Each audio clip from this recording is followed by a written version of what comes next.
Boa tarde a todos. É um prazer estar aqui para vos falar de um processo criativo um pouco diferente de outros. Processo criativo, neste caso, de doentes.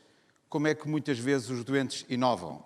Eu gostava de vos mostrar como é que no nosso projeto de investigação nós não só estudámos o processo criativo das pessoas, tentar perceber como é que surgem produtos e serviços com grande interesse, como a seguir criámos uma plataforma que em cerca de 3 anos se tornou um grande portfólio de tecnologia médica. Não apenas de ideias, mas também de produtos e tecnologias. Tecnologias estas criadas por doentes. Cerca de 700, vindas literalmente de todo o mundo, que aliás têm ganho inúmeros prémios. Para terem uma ideia, o Sr. Ban Ki-moon, o anterior secretário-geral das Nações Unidas, reconheceu-nos em dezembro de 2016 por estarmos a contribuir para os Objetivos para o Desenvolvimento Sustentável, ao mesmo tempo que fomos considerados Non-Profit Startup of the Year. Devo dizer que tudo isto aconteceu um pouco por acaso. Deixem-me dizer-vos exatamente o que é que eu estou a falar. E deixem-me falar-vos do Sr. Taylor Goldsworthy, que veio aí na fotografia. Um engenheiro inglês que em 2002 foi ao médico e o médico disse-lhe uma coisa que ele não gostou de ouvir, que era que ele ia morrer. E ia morrer porque a aorta dele não era suficientemente robusta para todo o fluxo sanguíneo que por lá passava. Então o médico explicou-lhe que o que ele antecipava que fosse acontecer é que haveria uma ruptura da aorta que certamente eles não conseguiriam conter e que isso certamente causaria a morte. E antecipou que isso devia acontecer nos próximos 2 anos. O Taylor ficou um bocado chateado com as notícias, como devem calcular, ele não queria morrer. E foi para casa a pensar que era um pouco ridículo que lhe dissessem que ele ia morrer porque ele tem um tubo, que por acaso chamou-lhe a aorta, não é? E que ia ter uma ruptura.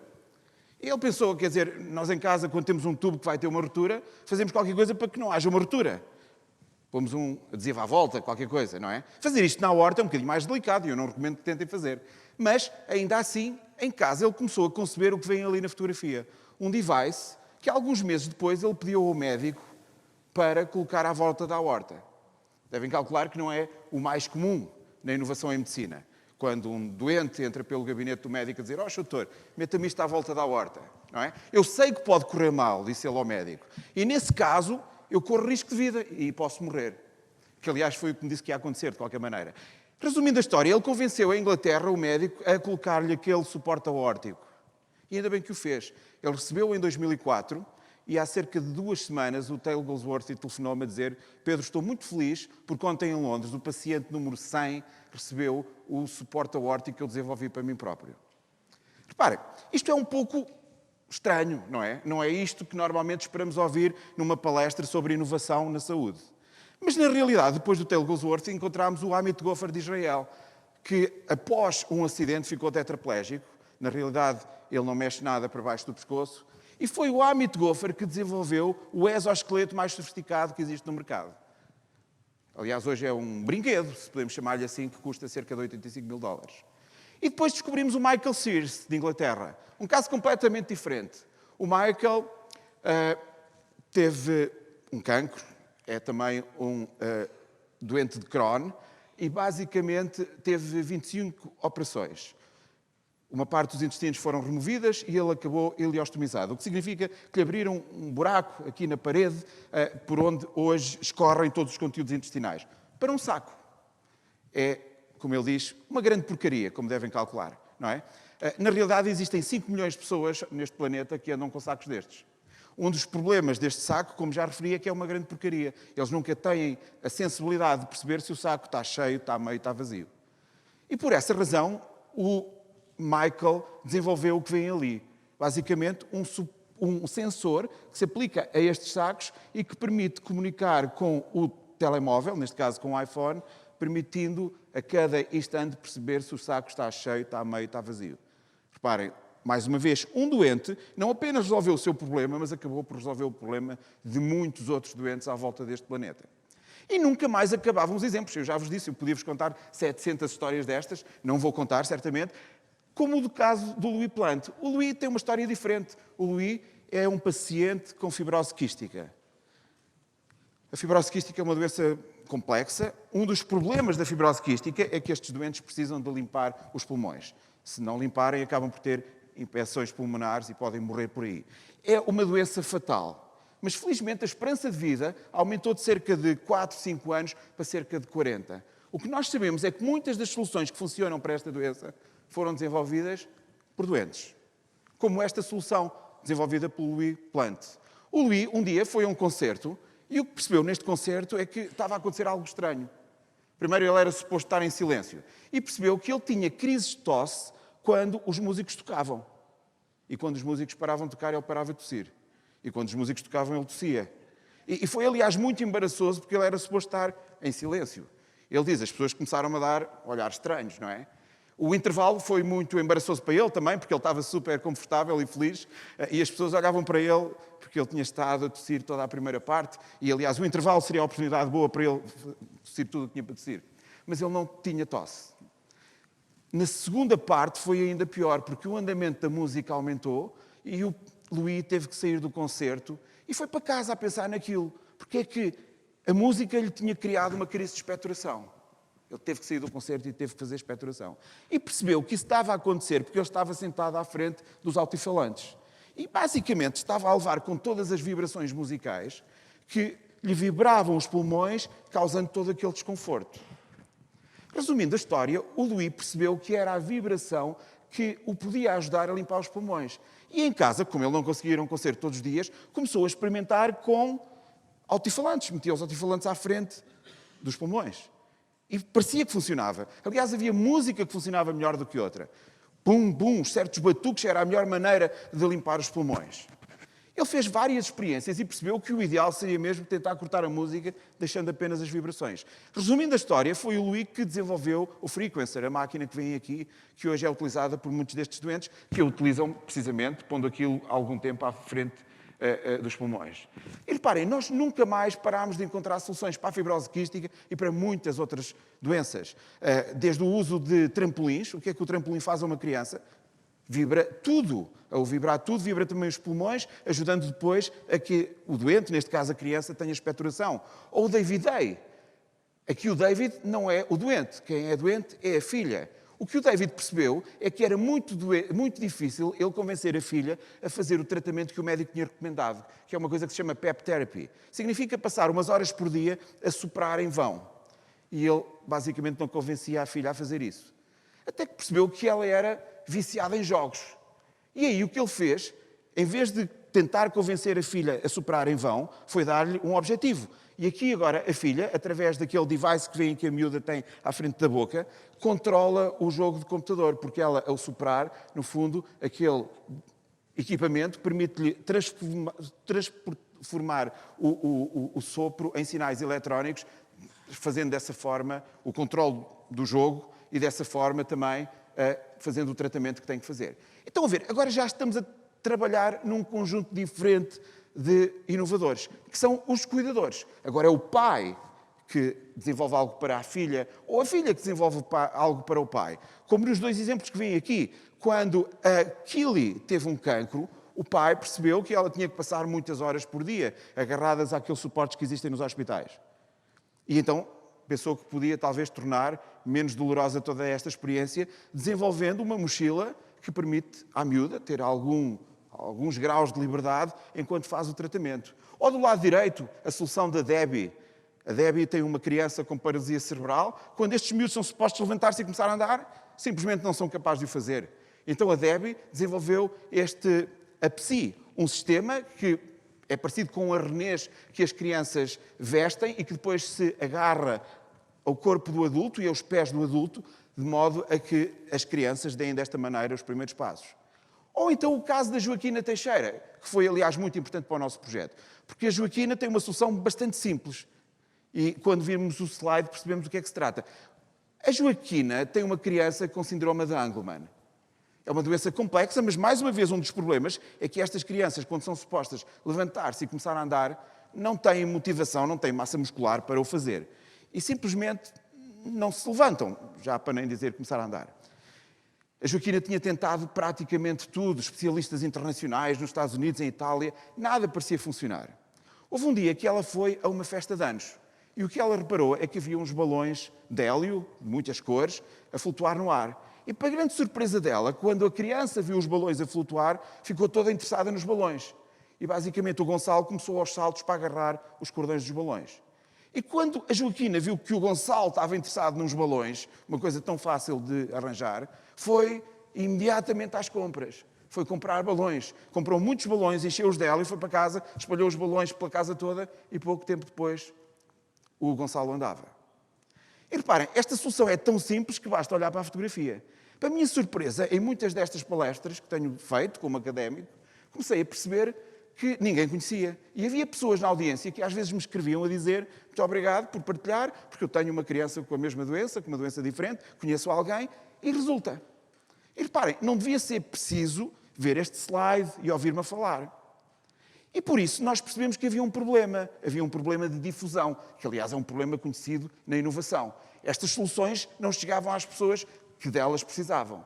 E foi aí que nós decidimos criar esta plataforma. Ao princípio ia ser apenas um projeto de investigação e depois decidimos deixá-la aberta. E algum tempo depois percebemos que tínhamos 50 mil doentes na plataforma. Tínhamos um portfólio de 700 inovações, e aqui estou apenas a contar aquelas que já foram aprovadas pela nossa equipa médica, porque na realidade temos bastantes mais que não foram aprovadas. Em média, aprovamos metade daquelas que são submetidas. Em média, estamos a receber cerca de 3 inovações por dia. Estamos a aprovar 1,5 por dia, em média, que vêm literalmente de todo o mundo. Quando nós tínhamos metade, a Comissão Europeia disse que nós éramos o maior deal flow de medtech na Europa, o maior portfólio de tecnologia médica na Europa. O que é interessante, porque nós não temos ninguém a desenvolver tecnologia médica. São os doentes que nos mandam as soluções. E depois começámos a ganhar alguns prémios interessantes, desde logo o apoio de associações de doentes, literalmente em todo o planeta, da Austrália à Malásia, aos Estados Unidos. Alguns reconhecimentos muito importantes, como das Nações Unidas, que já nos reconheceu 2 vezes. Alguns prémios interessantes, como quando fomos o projeto mais votado pela Crowd numa competição organizada pela Harvard Business School e pela Harvard Medical School, em que participaram 475 projetos de todo o mundo. Ou quando a Comissão Europeia nos chamou uma startup to follow, uma pequena empresa a seguir, o que é curioso, porque nós nem sequer somos uma startup. Ou quando a Virgin Airlines escreveu um artigo muito elogioso a dizer muito bem da nossa plataforma e as pessoas perguntam-me como é que vocês conseguiram. E nós não sabemos, porque simplesmente não fizemos nada para que isso acontecesse. Ou quando fomos um de 11 projetos selecionados para estar no World Government Summit, uma summit de líderes mundiais, em que o principal speaker era o Obama, e depois houve 11 projetos de todo o mundo. Nós éramos o único na área da saúde que esteve em destaque. Ou quando o Museu de Ciência de Londres nos convidou para participarmos numa exposição que na realidade é uma exposição sobre nós, e é literalmente sobre nós, as pessoas que fazem parte do projeto, e depois muitas das nossas inovações. E o que é interessante nesta exposição é que ela tem a dado itinerante por mais de 29 países ao longo de toda a Europa, o que é ótimo porque basicamente vai fazer chegar o nosso projeto a muita gente, e se os doentes não souberem da nossa existência, isso não nos ajuda, não é? Não ajuda os próprios doentes. Esta é a nossa pequena equipa, a parte de cima é a equipa que está em Lisboa, que são pessoas da minha área, pessoas que investigam em inovação, fazem investigação nestas áreas, e depois tem uma equipa médica que é liderada pela professora Helena Canhão, ou então o nosso advisory board, um advisory board no qual temos um enorme orgulho, uma vez que temos vários prémios Nobel hoje na nossa equipa, temos 2 aqui nesta fotografia, esperamos ter 3 em breve, e basicamente isto tudo tem também facilitado um conjunto inacreditável de processos novos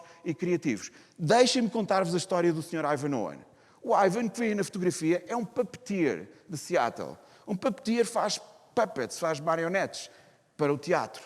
A certa altura, o que o Ivan fazia, estava a produzir, eram mãos falsas, como aquelas que vêm na fotografia.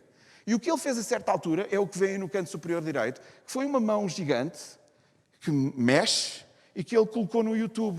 Fez um vídeo da mão a mexer e colocou no YouTube.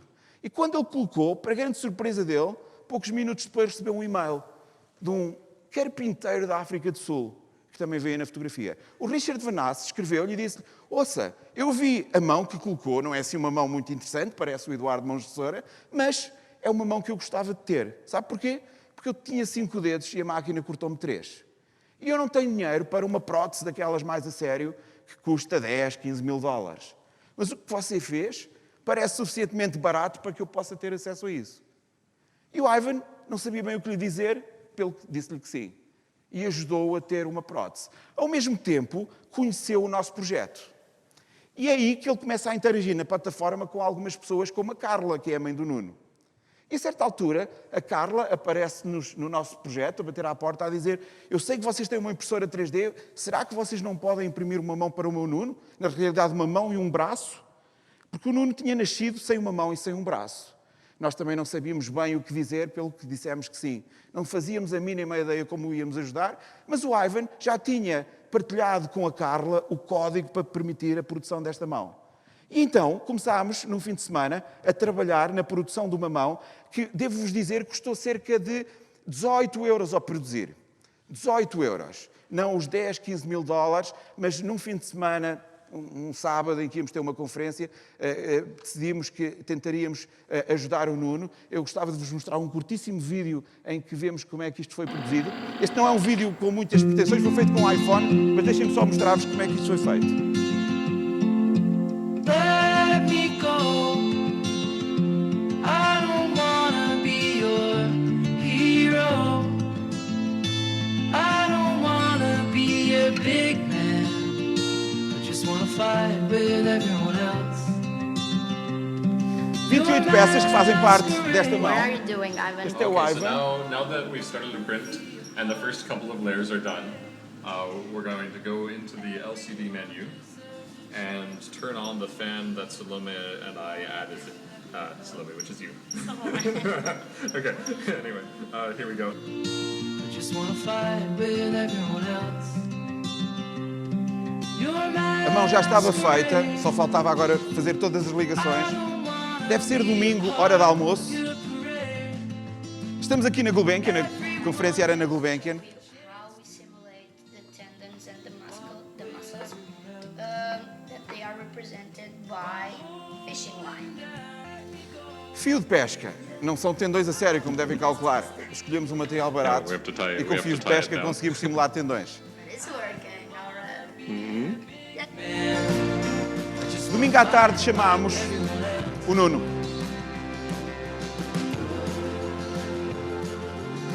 Que deu logo um murro à Salomé.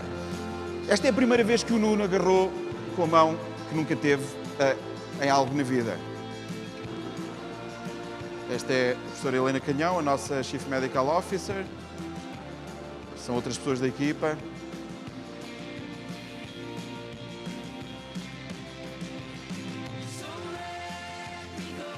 E reparem, nós costumamos dizer muitas vezes que a inovação é a mãe de muitas invenções.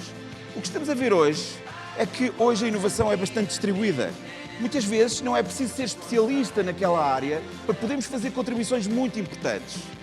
Percebam que com 18 euros, pessoas que não tinham nada a ver com a saúde, tirando obviamente a nossa equipa médica, conseguiu dar uma mão e um braço ao Nuno.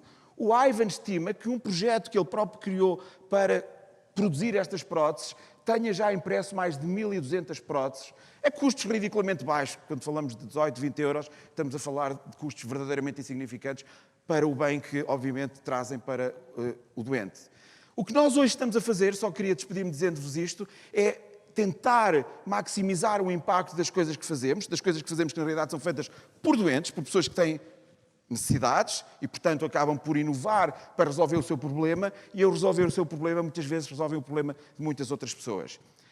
Eu gostava de me despedir só com uma frase de um senhor que eu não conhecia até que ele se aproximou de mim no fim de uma conferência parecida com esta. Com uma diferença, a audiência era toda médica. E ele, no fim, disse-me qualquer coisa do género: você fez uma apresentação muito gira, mas é óbvio que não percebe nada de medicina. E ele tinha razão. E ele tinha razão, e eu não gostei que ele dissesse aquilo daquela maneira, com um sotaque inglês, um pouco arrogante, achei eu, tipo, o que é que ele acha que é? E ele acrescentou que me podia ajudar. E eu, quer dizer, como eu estava ainda a pensar, porque é que ele acha que eu não percebo de medicina? Só porque eu sou engenheiro naval. E continuou, não é? E disse, sabe que eu podia também trazer um amigo meu, alguns amigos meus, para nos ajudar. E eu aqui confesso que eu olhei para ele e pensei, este homem deve estar desempregado e está à procura de um novo projeto. E se calhar mostrei-me algum desinteresse na conversa quando ele me diz, você agora está com a cabeça noutro sítio, mas você vai pensar no que eu lhe vou dizer e depois diz se precisa da minha ajuda ou não. Deixe-me dizer-lhe, o meu nome é Richard Roberts, eu ganhei o Prémio Nobel da Medicina. E quando eu estava a falar em alguns amigos meus que nos podiam ajudar, eu estava a pensar noutros prémios Nobel da Medicina. que podíamos ajudar a trazer alguma credibilidade ao seu projeto. Você agora vai pensar nisso e depois diga-me se está interessado ou não, está bem? Eu imediatamente disse-lhe que sim. Muito obrigado.